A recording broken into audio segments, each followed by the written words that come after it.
নমস্কার বন্ধুরা, তোমরা সবাই কেমন আছো? সমাজ লাইফস্টাইলে তোমাদের অনেক অনেক ভালোবাসা। ছাঙ্গু লেক থেকে ফেরার পথে লাঞ্চ করে এবারে তো বলেছিলাম তোমাদেরকে আরও দুটো জায়গায় ভিজিট করব, সেই উদ্দেশ্যে রওনা দিয়েছি। যাচ্ছি এখন হনুমান টক আর গণেশ টকের উদ্দেশ্যে। পাহাড়ি এলাকায় না কোনো দুপুরবেলার পর কিন্তু বিকেল বলে কিছুই হয় না, একদম ডাইরেক্ট সন্ধে হয়ে যায়। আর এখানেও তাই ঘটেছে যে আমরা কিন্তু তখনও অবধি দুপুর ছিলাম, মানে ছাঙ্গু লেক অবধিও আমরা দুপুরবেলা ছিলাম, কিন্তু লাঞ্চ করে যখন ফিরলাম ধূপ করে কেমন জানি বিকেল থেকে সন্ধ্যা হয়ে গেল। আর আমরা যখন হনুমান টকে পৌঁছালাম, এই যে আমরা কিন্তু এখন হনুমান টকে পৌঁছে গেছি, আর তখন কিন্তু চারিদিকে বেশ অন্ধকার অন্ধকার নেমে গেছে, বেশ ঠান্ডা লাগছে। আর সেরকমভাবে কিন্তু ভিডিওতে আমি কিছু দেখানোর মতন আমি আর পেলাম না, মানে প্রাকৃতিক পরিবেশটাই আর তোমাদেরকে দেখাতে পারলাম না ঠিকভাবে। আর ভেতরেও মোটামুটিভাবে কোনো রকমে একটু ভিডিও করেছি, তার একটি মাত্র কারণ আমি কিন্তু মোবাইলটা নিয়ে একটু প্রবলেমে পড়েছিলাম। আর সানসেটটা দেখো ভীষণ ভালো লাগছে দেখতে, মন মুগ্ধ হয়ে গেছিলো সানসেটটা দেখতে। আর যেটা বলছিলাম যে মোবাইলটা নিয়ে প্রবলেমে পড়েছিলাম কেন জানো তো, এইটা অভিজ্ঞতাটা আমার খুব সুন্দর একটা ভালো অভিজ্ঞতা হয়েছে, যেটা তোমাদের সঙ্গে শেয়ার করছি। তোমরা যারা বাইরে বেরিয়ে ভিডিও করবে বলে মনে করছো বা করো, হয়তো তারা অনেকেই ক্যারি করো, যেটা আমি ক্যারি করিনি, এটা আমার একটা ভুল। সেটা হলো গিয়ে পাওয়ার ব্যাংক। হোটেল থেকে যখন মোবাইলটা নিয়ে বেরাতাম, মোবাইলে কিন্তু 100% চার্জ থাকতো। আর দেখো হনুমান টক থেকে কিন্তু ফিরে এসে এবার আমরা গেছি গণেশ টকে। আমি রাস্তাঘাটের কিছুই ভিডিও করতে পারিনি, ওই যে বললাম চারিদিকে পুরো অন্ধকারই হয়ে গেছে, আর অন্ধকারে কি ভিডিও করবো বলো, প্লাস এই মোবাইলের প্রবলেমটা বলছি। হোটেল থেকে যখন বেরাতাম তখন কিন্তু 100% চার্জ থাকতো, কিন্তু যখন হোটেলে পৌঁছাবার মুখে সন্ধে সন্ধে হয় তখন কিন্তু মোবাইলে প্রায় ওই 8 কি 9 কি 10 এরকম পার্সেন্ট চার্জ থাকতো। আর ভিডিও করতে গেলে তো কতটাই চার্জ চলে যায় সেটা তোমরা সবাই জানো। এর জন্য কিন্তু পাওয়ার ব্যাংকটা ক্যারি করা ভীষণ দরকার। এটা কিন্তু আমার একটা খুব ভালো একটা অভিজ্ঞতা হলো, যেটা তোমাদের সঙ্গে না শেয়ার করে আমি পারলামই না।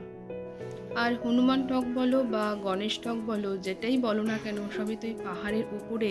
আর এখানে দিনের বেলা আসলে যে কি অপরূপ সুন্দর লাগতো সে আর বর্ণনা করা যায় না। কিন্তু ওই যে সব কিছু তো আর একবারে হয় না, একসঙ্গে সব কিছু কিন্তু তুমি পাবে না, কিছু না কিছু তোমাকে কিন্তু স্যাক্রিফাইস করতেই হবে।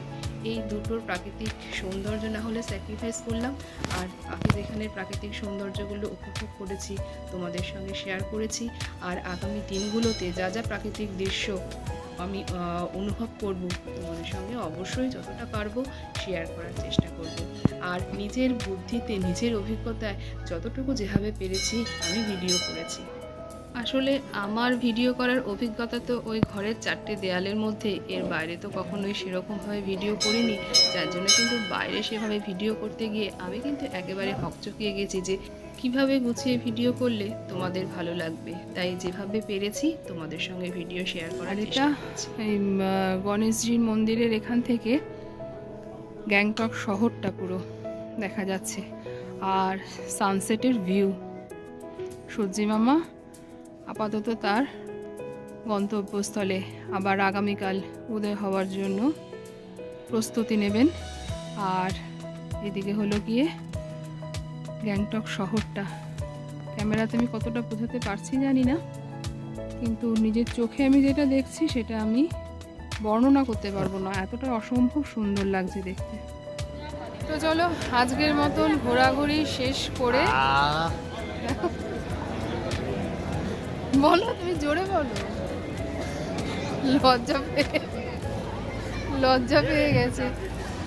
তো আজকের মতন ঘোরাঘুরি শেষ করে এসে বসেছি এমজি মার্গে। মোটামুটি গ্যাংটকে পৌঁছে গেছি, মানে এমজি মার্গে পৌঁছানো মানেই, মানে গ্যাংটকে পৌঁছানো মানেই এতক্ষণে নেটওয়ার্ক সমস্ত কিছু আর কি পাওয়া গেল। আর এতক্ষণ তো কোনো মোবাইল কাজ করছিল না, শুধু ফটো আর ভিডিও ছাড়া, মোবাইলটা ওরকমই জড়পদার্থই ছিল। আর ঠান্ডাটা বেশ তো ভালোই আছে, ওই ঠান্ডায় মাথায় ঠাতায় কিছুই জড়ায়নি, স্টাইল মেরে চলেছি। আর এখন এখানে বসেছি, দেখো কান ফান জড়িয়ে ঠড়িয়ে নিয়ে বসেছি। মাথাটা একটু ব্যথা ব্যথাও করছে, নাক দিয়ে তো সমানে টেনে যাচ্ছি। আর তোমরা বললো ভালো কিনা আমি জানি না। আর নিয়ে বসেছি গরম গরম চা। আমি আর কর্তামশাই নিয়েছি লিকার চা, আর আমার শ্রীমতী নিয়েছে দুধ চা।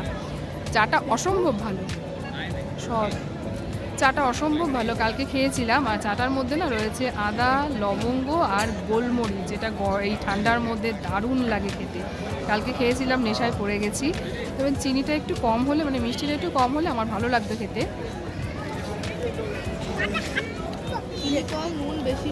আর মানে যে ঝাঁঝ ঝাঁঝটা গলায় লাগছে ঠান্ডার মধ্যে এরকম বাইরে বসে, আর এত সুন্দর একটা পরিবেশে। আর সবচেয়ে বড় কথা জানো তো কি, এখানে রাস্তাঘাট প্রচণ্ড পরিষ্কার।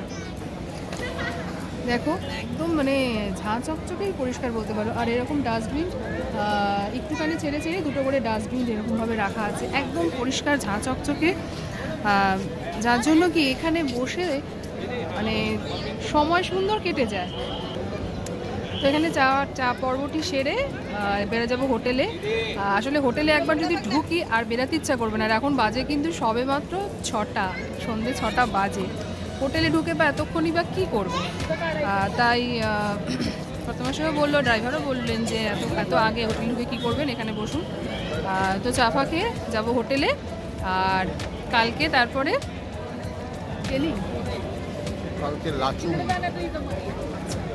কালকে এখান থেকে লাগেজপত্র সব গুটিয়ে নিয়ে চলে যাব লাচুং। লাচুংয়েই তো নাইট স্টে। আচ্ছা, কালকে লাচুংয়ে নাইট স্টে।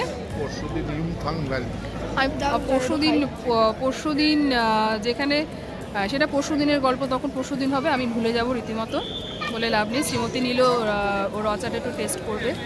তো চলো আজকের মতো এইটুকুনি। ওর ভালো লাগলো না, যেহেতু ঝাঁঝ ঝাঁঝ খেতে, তো আমার ভালো লাগছে, গোলমরিচের একটা ঝাঁঝ আসছে। তো চলো আজকের মতন এতটুকুনি, তোমাদের থেকে আজকের মতন বিদায় নিচ্ছি। কোথাও যদি এতটুকুনি হলো ভালো লেগে থাকে তো ভালোবাসা একটা লাইক করে দিও, কমেন্ট করে জানিও ভিডিওটা তোমাদের কেমন লাগলো। তোমরা সবাই ভালো থেকো, সুস্থ থেকো, সাবধানে থেকো। আর এই যে